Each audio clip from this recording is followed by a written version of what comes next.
Bonjour à tous, j'espère que vous allez bien et aujourd'hui on se retrouve pour un tuto sur la canne tomate. Voilà, comme vous l'aurez vu, je n'en avais plus, du coup j'ai dû en refaire et j'ai décidé de vous le faire en tutoriel, voilà, c'était l'occasion. Donc c'est un tuto qui est peut-être un peu plus complexe que ce que je propose d'habitude, mais voilà, je trouve que c'est intéressant de vous montrer comment faire les cannes aussi, j'en referai peut-être pour d'autres fruits et du coup je vous laisse avec la suite du tuto. Pour commencer, je vous montre les couleurs que j'ai utilisées, donc à chaque fois je réaliserai des mélanges à partir de ces couleurs-ci, donc là ce sont des teintes de rouge et une teinte un peu plus orangée, je vous affiche les noms à l'écran. Ensuite il y a une couleur, je crois que c'est de la Sahara si je vous dis pas de bêtises, du jaune, un peu de vert et encore une fois des teintes rouge-orangé, pareil je vais m'en servir dans les mélanges. Et pour terminer, du blanc et du translucide qui sont un petit peu les couleurs de base qui vont permettre du coup d'éclaircir et de donner le côté translucide. Pour commencer la canne, on va faire les pépins et voici les 4 couleurs que j'ai utilisées pour les pépins, donc je vous les numérote et du coup je référerai au numéro à chaque fois dans la suite des étapes, comme ça ce sera beaucoup plus simple pour s'y retrouver. Pour la base avec la couleur 1, on va faire cette forme-ci qui est une sorte de carré avec les bords un petit peu arrondis. Ensuite on va rajouter le bout du pépin, voilà l'extrémité avec la couleur jaune qui était le numéro 2, qu'on va entourer avec la couleur 3, donc le vert. Pour ça on va l'aplatir, le couper aux bonnes dimensions bien sûr, et tout simplement l'enrouler autour en retirant les excédents. On va ensuite venir le positionner à la base en donnant une forme légèrement pointue, voilà, pour faire vraiment la forme du pépin. Et avec le mélange 4 qui est une sorte d'ocre légèrement éclairci avec du blanc, on va venir entourer le haut du pépin, donc qui était la première couleur de départ. Et pour finaliser le pépin, je l'ai entouré avec de la cernite translucide, donc une fine bande, et j'ai ajouté 2 petits colombins, voilà. Je précise que je montre pas à chaque fois toutes les étapes où j'entoure, où je découpe la pâte parce que ce serait très long, mais c'est toujours le même principe de toute manière. Et ensuite il faut réduire le pépin, donc pour ça il faut l'étirer très légèrement, on peut pas le rouler parce que c'est pas une forme ronde. Et une fois qu'il est à la bonne taille, on peut le couper, donc pour ma part j'ai fait 8 segments, je crois que j'en ai utilisé que 7 au final, mais voilà, vous pouvez mettre autant de pépins que vous souhaitez. Voici l'intérieur, et donc comme vous le voyez, voilà, j'en ai 8 qui sont plutôt grands, et 2 que j'ai affiné un peu plus pour avoir des genres de mini pépins aussi pour le détail. On va maintenant réaliser le mélange qui servira à la pulpe de la tomate, donc c'est ce qui va tout simplement englober les pépins et du coup je vous écris les couleurs que j'ai utilisées à l'écran.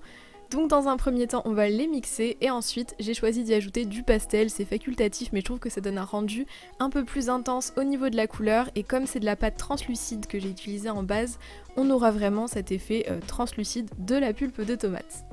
Donc voici la couleur qu'on obtient une fois qu'on a tout mixé et ça va être donc une de nos couleurs pour l'étape suivante. Et j'ai également réalisé ces 4 mélanges que je vais encore une fois numéroter, comme ça ce sera plus simple pour la suite. On commence avec cette couleur qui est une sorte de beige clair, donc la première, et on va venir réaliser cette forme. Donc elle est assez compliquée à décrire mais vous voyez je pense à l'image comment je l'ai faite. On va ensuite l'entourer avec un beige un poil plus foncé, voilà la nuance est assez légère. Et ça va nous donner ceci. Et une fois qu'on a fini la base, on va passer à l'étape que je trouve la plus fun, c'est-à-dire de fixer les pépins. Et pour ça, faut vraiment le faire de manière assez aléatoire, vous pouvez en mettre autant que vous voulez.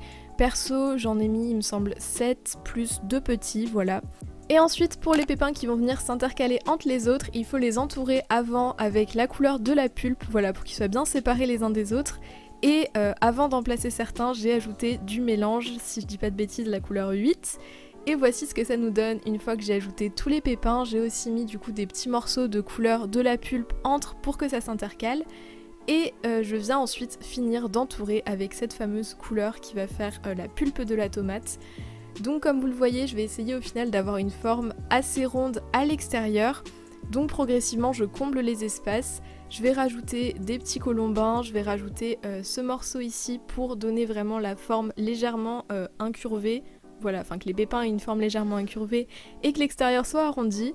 Et pour finir, j'entoure avec une bande qui va me permettre d'avoir quelque chose de vraiment net tout autour. Ensuite, on va venir rajouter des petits détails, donc pour ça j'utilise la couleur numéro 8, voilà cette espèce de orange qu'on avait déjà utilisé tout à l'heure. Là c'est la 9e si je dis pas de bêtises, et donc voilà j'ai rajouté comme vous le voyez des petits détails autour avec des petits colombins de cette couleur, et ça va apporter juste des petites nuances dans la canne. Ensuite on vient la réduire et comme pour les pépins on le fait en l'étirant et pas en la roulant parce que c'est pas une forme cylindrique. Et donc je l'ai divisé en 3 parties, donc j'ai choisi de faire une tomate avec 3 loges, voilà on appelle ça des loges, j'ai appris un truc en recherchant pour cette vidéo.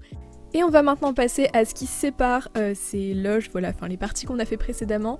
Donc pour ça j'utilise ces deux couleurs, encore une fois je vais les numéroter, mais vous avez un orange légèrement translucide et cette couleur un peu plus claire. Je vais aplatir assez finement la plus foncée, que je vais découper voilà, en rectangle pour pouvoir la travailler. Et la plus claire est aplatie beaucoup plus finement, donc ça se voit peut-être pas forcément très bien, mais elle est beaucoup plus fine et voilà, ça va être important que ce soit très fin pour la suite.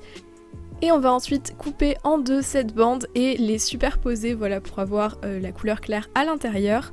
Je précise que c'est optionnel, vous n'êtes pas obligé de rajouter ce détail de couleur plus claire en très fine bande à l'intérieur. Mais voilà, je trouve que ça apporte du détail, donc c'est pour ça que j'ai choisi de le faire. Et une fois qu'on a notre bande, on va pouvoir l'entourer autour des loges où il y a les pépins. Et j'en ai également mis entre, voilà, je pense que vous le voyez, mais du coup il y en a entre et à l'extérieur. Et du coup ça va permettre de former la pulpe qui englobe les pépins de la tomate. Une fois qu'on a bien collé le tout, on va pouvoir rajouter des détails, donc ça j'ajoute uniquement avec la couleur la plus foncée. Je rajoute des colombins et également des petits rectangles de pâte, voilà, qui vont me permettre d'ajuster la forme. Et pour finir, j'ai aplati encore plus finement, il y a toujours la petite rainure du coup claire à l'intérieur, j'ai aplati encore plus finement cette bande et je l'enroule tout autour. Donc voilà ce qu'on obtient et du coup on va pouvoir passer à l'extérieur un peu plus rouge puis à la peau de la tomate. Donc j'ai fait ce mélange de rouge qui est légèrement translucide et qui va être juste sous la peau. On va, pareil, encore une fois, l'enrouler autour de la tomate, couper les excédents et voilà ce qu'on obtient pour cette couche-ci. Et enfin pour la peau j'ai fait une nuance un peu plus foncée en ajoutant du pastel rouge foncé que j'ai mis en bande encore plus fine et voilà, j'ai simplement entouré autour de la canne et toujours enlevé les excédents comme pour les étapes précédentes. Et pour finir il n'y a plus qu'à réduire cette canne, donc comme elle est ronde cette fois-ci on va pouvoir la rouler également sur le plan de travail et en alternant je vais également l'étirer, voilà je trouve que c'est une méthode qui permet de pas trop déformer l'intérieur, donc j'alterne un petit peu les deux, j'essaie de la garder régulière.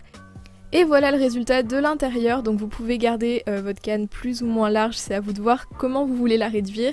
Je vous montre du coup ce que ça donne avec une petite tranche et également comment les conserver si comme moi vous préférez les garder crus, vous pouvez bien sûr les cuire si ça vous convient, mais perso j'aime bien les texturer avant de les utiliser, donc je garde mes cannes crues et je coupe les tranches au moment où j'en ai besoin que je texture. Et donc voilà, je les place simplement dans un petit sachet zip en faisant attention qu'elles ne se touchent pas et ça permet de les garder plus longtemps sans qu'elles sèchent.